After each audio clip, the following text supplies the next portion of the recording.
అందరికీ వందనాలమ్మా.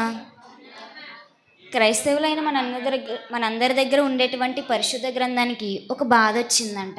ఆ బాధను మనతో షేర్ చేసుకోవడానికి దేవుడి దగ్గర నుండి వాక్కు తీసుకుని మాట్లాడే శక్తిని తీసుకుని మన ముందుకు రాబోతూ ఉంది. ఒకసారి చప్పట్లు కొట్టే పరిశుద్ధ గ్రంథాన్ని ఇన్వైట్ చేద్దామా? అందరికీ వందనాలండి. మీ దగ్గర ఉండేటువంటి పరిశుద్ధ గ్రంథమైన నాకు ఒక బాధ వచ్చి పడిందండి. అది ఎందువల్ల అంటే మనలో ఉన్నటువంటి కొంత క్రైస్తవ వల్లే. ఏంటంటే నన్ను కనుగొనడానికి ఒక అతను చాలా కష్టపడి ఒక అత్యంతరాన్ని కనుగొన్నాడండి. ఇంకా అనేక మంది భక్తులు ముందు తరాలకు దేవుని వాక్యం ఉండాలని చెప్పి వాళ్ళ బలమును, వాళ్ళ సంపదను, వాళ్ళ జీవితంలో త్యాగం చేసి నన్ను ఈ భూమి మీద 724 భాషల్లో అయితే ముద్రించారండి.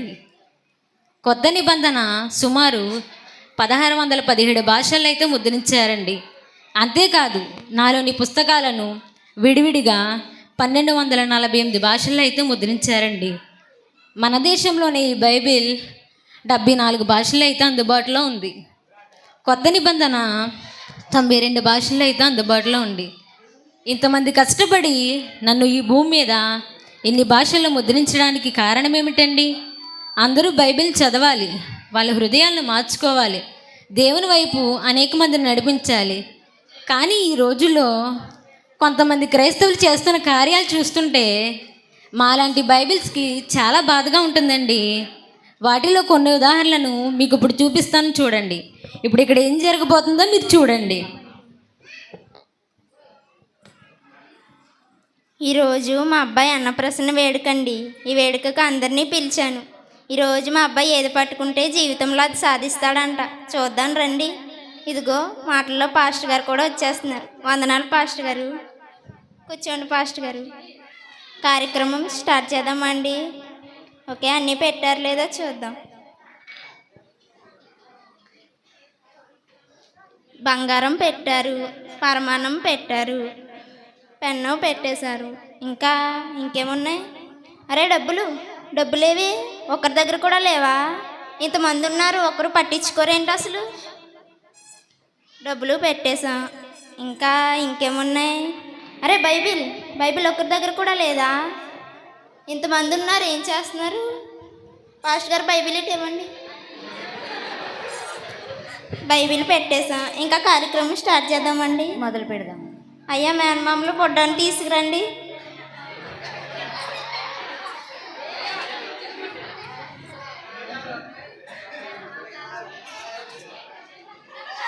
అక్కడే కూర్చోబెట్టండి.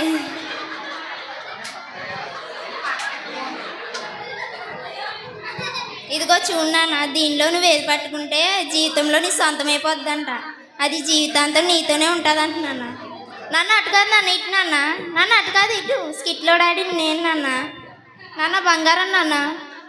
వద్దా? పోనీ పరమాన్నం వద్దులే నాన్న, తిండిపోతే అయిపోతావు. వద్దు నాన్న. పెన్ను మన వంశం నిశానా పేర్చవడం నీకు నచ్చలేదా నాన్న? డబ్బులు ఇవే మనకు కావాల్సింది నాన్న. అది భలే మంచి పని చేసావు నాన్న. పాస్టర్ గారు, మా వాడు బైబిల్ పట్టుకున్నాడండి. అవునా? భలే మంచి పని చేశాడే. అన్నిటికన్నా విలువైందానే పట్టుకున్నాడు మీ వాడు. పెద్దయ్యాక మంచి భక్తుడయ్యేటట్టున్నాడులేండి. అవునండి. సరే పాస్టర్ గారు, వందనాలు పాస్టర్ గారు. ఏంటో వీడు బైబిల్ పట్టుకున్నాడు, పెద్దయ్యాక మళ్ళీ పాస్టర్ అవుతా అంటాడేమో. నాకు చాలా టెన్షన్ వస్తుంది. చూశారు కదండి, చిన్నప్పుడు అన్నప్రాసన వేడుకలో ఆ పిల్లవాడు బైబిల్ పట్టుకుంటే ఆ తండ్రి ఎంత నవ్వలేక నవ్వుతున్నాడో.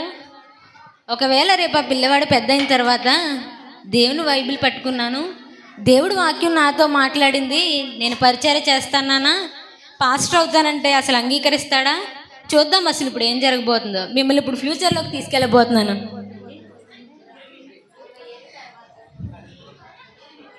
అందరికీ వందనాలండి. చిన్నప్పుడు అన్నప్రసన్న వేడుకలో నేను బైబిల్ పట్టుకున్నానంట. అప్పుడు ఏదో తెలియక పట్టుకున్నానండి, కానీ ఇప్పుడు నేను తెలిసే పట్టుకున్నాను. ఎప్పుడైతే నేను బైబిల్ చదివానో అప్పుడే బైబిల్ మొత్తం నా జీవితాన్ని మార్చేసింది. అందరిలాగా బాగా చదివి మంచి ఉద్యోగం సంపాదించి డబ్బులు సంపాదించాలనుకున్నాను. కానీ ఎప్పుడైతే దేవుడి వాక్యం చదివానో వాటన్నిటికన్నా చదువు, డబ్బులు, ఉద్యోగం కన్నా దేవుని సేవ, దేవుని పరిచర్య గొప్పదని తెలుసుకున్నాను. కానీ ఇప్పుడు నేను దేవుని పరిచర్య చేయాలనుకుంటున్నానండి. మా డాడీ పర్మిషన్ కూడా అడగాలనుకుంటున్నాను. మా డాడీ చాలా సంతోషిస్తాడనుకుంటున్నాను. డాడీ డాడీ మీకు విషయం చెప్పాలి డాడీ. చెప్పు నాన్న. నేను బైబిల్ చదివాను డాడీ.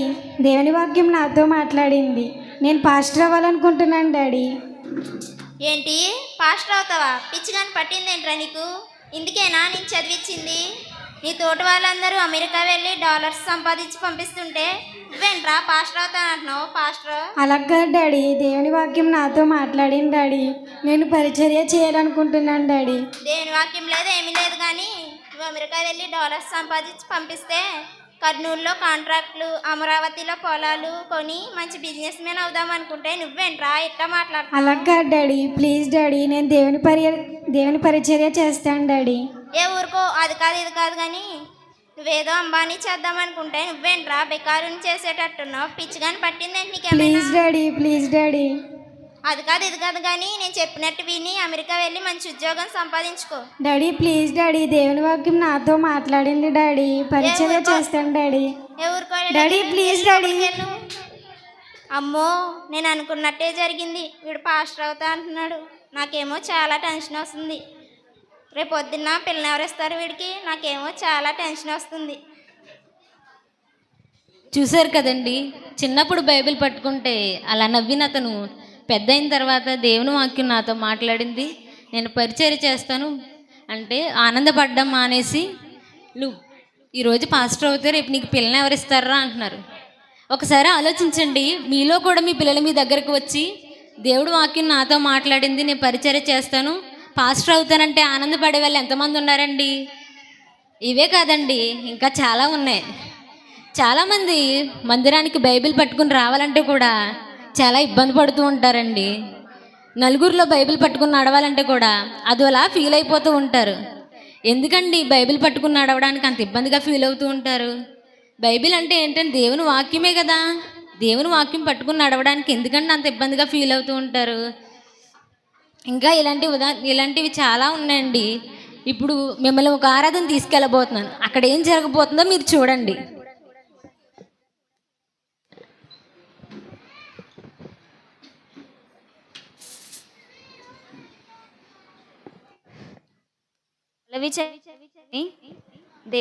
దేవుని నామాన్ని మహిమపరచుదాం.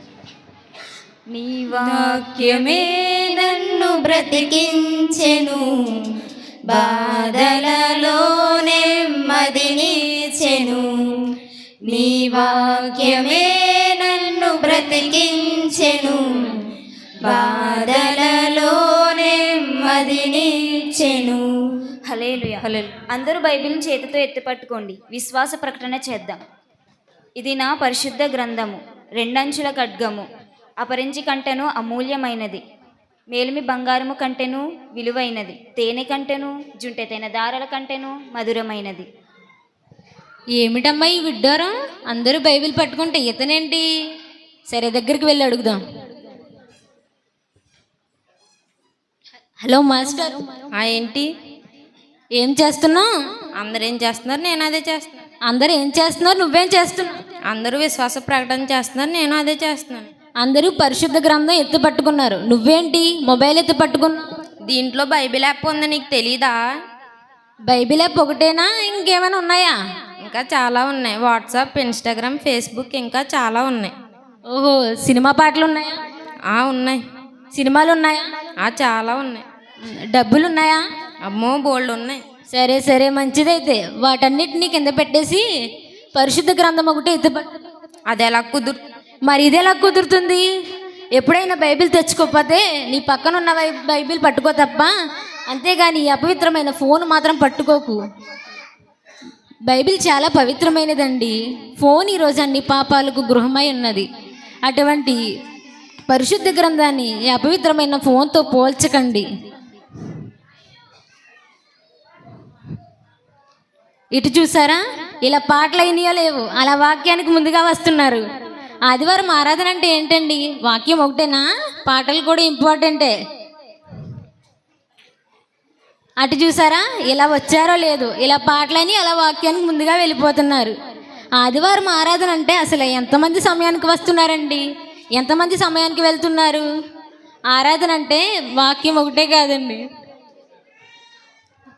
పాటలు వాక్యం రెండు ఇంపార్టెంటేనండి, రెండు ఇంపార్టెంటేనండి. వాక్యం అయిన తర్వాత అందరూ మందిరానికి వెళ్ళాలి, సరేనా? ఇటు చూసారా, ఎవరో బైబిల్ మర్చిపోయారు. చూద్దాం అసలు ఇప్పుడు ఏం జరుగుతుందో.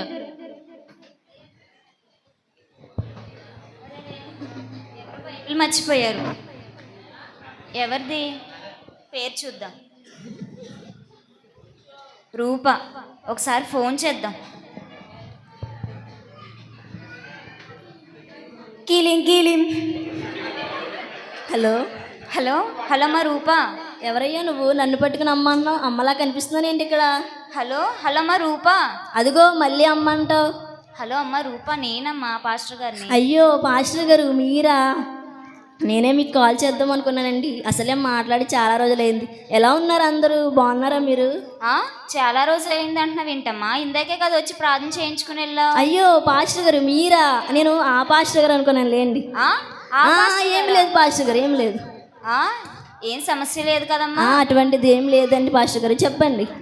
ఏం లేదమ్మా, ఇందాక ప్రార్థనకు వచ్చినప్పుడు నీ బైబిల్ మర్చిపోయి వెళ్ళిపోయావు, అందుకని కాల్ చేశాను. అయ్యో అవునా? నేను భోజనాలు అడవిలో మర్చిపోయి ఉంటాను పాస్టర్ గారు. అవునా? సరే అమ్మా, బైబిల్ చర్చిలోనే ఉంటుంది. సరే పాస్టర్ గారు, నేను వచ్చే వారం తీసుకుంటానండి. సరే అమ్మా. సరే, వందనాలు పాస్టర్ గారు. వందనాలు. దాయండి పాస్టర్ గారు, దాయండి.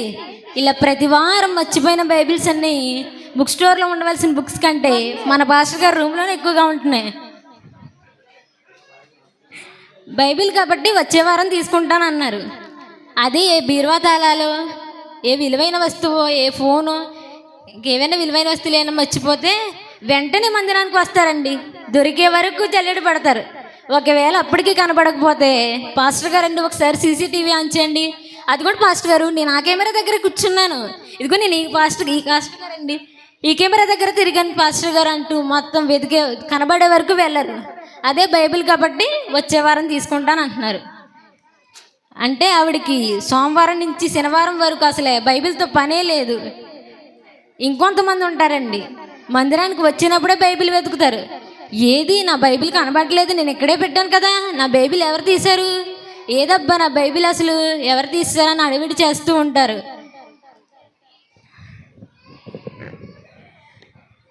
బైబిల్ని ఎలా యూజ్ చేసేవాళ్ళు ఉంటే ఇంకొంతమంది చాలా రకాలుగా యూజ్ చేస్తారండి. వాటిలో ఒక ఉదాహరణను మీకు ఇప్పుడు చూపిస్తాను, చూడండి. 500, 1000, 2000, 3500.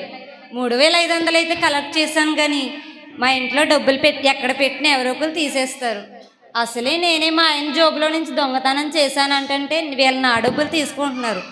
ఇంతకీ వీటిని ఎక్కడ పెట్టాలి? కిచెన్లో పెడదాం, ఆ పోపుల డబ్బాలో పెడదాం. అయినా కిచెన్లోకి ఎవరు వెళ్తారు? నేను తప్ప. పెడదామా?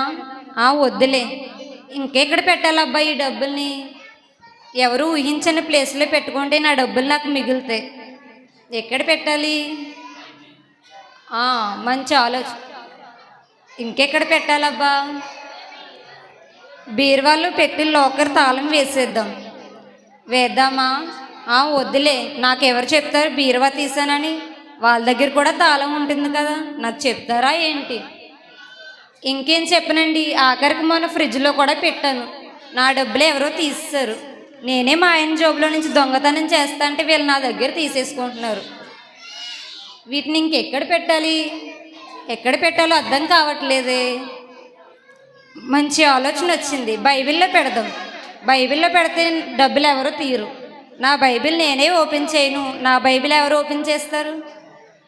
ఇంతకీ నా బైబిల్ ఎక్కడ పెట్టాను? మొన్న ఆదివారం చర్చికి వెళ్ళొచ్చి ఇక్కడెక్కడో పెట్టానే, మళ్ళీ ఆదివారం వచ్చే వరకు దొరికేటట్టు లేదు. ఎక్కడుందబ్బా? ఇదిగో ఇక్కడుంది. బైబిల్లో పెట్టేద్దాం. బైబిల్లో పెడితే నా డబ్బులు నాకు భద్రంగా ఉంటాయి. దేవుడా, ఈ డబ్బులు నువ్వే కాపలా కాయాలయ్యా. ముఖ్యంగా ఈ విషయం మా ఆయనకి తెలియకుండా అసలే ఆయన జోబులో నుంచి దబ్బేసిన డబ్బులు. మళ్ళీ నేను వచ్చి తీసుకునే వరకు నా డబ్బులు ఈ బైబిల్లోనే ఉండేలా చూడయ్యా. నీకు మర్చిపోకుండా మంచి కానుక వేస్తాను, సరేనా? చూసారండి, నేను ఇంకా బైబిల్ చదవడానికి వస్తున్నారేమో అనుకున్నాను. ఆఖరికి బైబిల్నే బ్యాంక్ చేసేసారండి. ఏంటమ్మా, మీ ఆయనకి తెలియకుండా తీసేసావా డబ్బులు? రేపు మళ్ళీ మీ ఆయన వచ్చి అడిగితే ఇదే బైబిల్ మీద ఒట్టేసి నేను తీయలేదండి మీ డబ్బులు ఎలా పోయినా నాకు తెలియదండి అంటావమ్మా. ఆఖరికి దేవుడినే కాపలా పెట్టేశావు. ఎంత గొప్ప భక్తురాలువమ్మా నువ్వు. ఇంకెంతని చెప్పమంటారండి మా కష్టాలు. మమ్మల్ని తయారు చేసినప్పుడు ఏ భక్తుడి చేతిలోకి వెళ్తామో, ఏ భక్తురాల దగ్గరికి వెళ్తామో, వాళ్ళు మమ్మల్ని ఎన్నిసార్లు చదువుతారో, చదివిన దాన్ని ఎంత బాగా అర్థం చేసుకుని వాళ్ళ హృదయాలు మార్చుకుని అనేక మందిని ఇంకా పరలోకం వైపు నడిపిస్తారు, అనేక మందిని మార్పులోకి నడిపిస్తారు అనుకుంటాం. ఎంతో ఆశతో చూస్తామండి. కానీ వాళ్ళలో 10% కూడా ఇంకా బైబిల్ని పూర్తిగా చదవడం లేదండి. అలా చేసినప్పుడు మాకు చాలా బాధ కలుగుతుంది. బయట మా విలువ తెలియక చాలామంది మమ్మల్ని పడేస్తున్నారండి, కాళ్ళతో తొక్కుతున్నారు, కొంతమంది చింపేస్తున్నారు, ఇంకొంతమంది కాల్చేస్తున్నప్పుడు అలా చూసినప్పుడు మాకు చాలా బాధ కలుగుతుందండి. కానీ అంతకన్నా బాధ ఎప్పుడు కలుగుతుందో తెలుసా? మీలో కొంతమంది క్రైస్తవులు కూడా బైబిల్ను హక్కున చేర్చుకున్నప్పుడు, ఒక్కసారి కూడా బైబిల్ చదవనప్పుడు దేవుడు నాతో మాట్లాడలేదేంటి, నేను ఇన్ని ప్రార్థనలు చేస్తున్నానే, నేను ఇంతలా చేస్తున్నానే, అయినా నా ఆరాధన అంటలేదంటాను. దేవుడు మీతో ఎలా మాట్లాడతాడండి? దేవుని వాక్యం చదివితేనే కదా. ప్రతిరోజు వాక్యాన్ని చదవండి. మీ అందరికీ తెలిసిన విషయమే కదా, ఆది యందు వాక్యం ఉండను, వాక్యము దేవుడై ఉండను, వాక్యము దేవుని యొద్ద ఉండను. ఈ విషయం మీలో అందరికీ తెలుసు కదండి. కానీ ఇప్పటికీ కూడా చాలామంది క్రైస్తవులు ఇంకా బైబిల్ చదవకుండా నిర్లక్ష్యం చేస్తున్నారు. ప్రతి ఒక్కరూ రోజు బైబిల్ చదవండి. బైబిల్ దేవుని వాక్యాన్ని గుర్తించండి. ఎవరి దగ్గరైనా బైబిల్ లేకపోతే ఖచ్చితంగా అందరూ కొనుక్కోండి. మీ చేతిలో ఉన్నటువంటి మాలాంటి బైబిల్స్ని మాత్రం ఏడిపించకండి.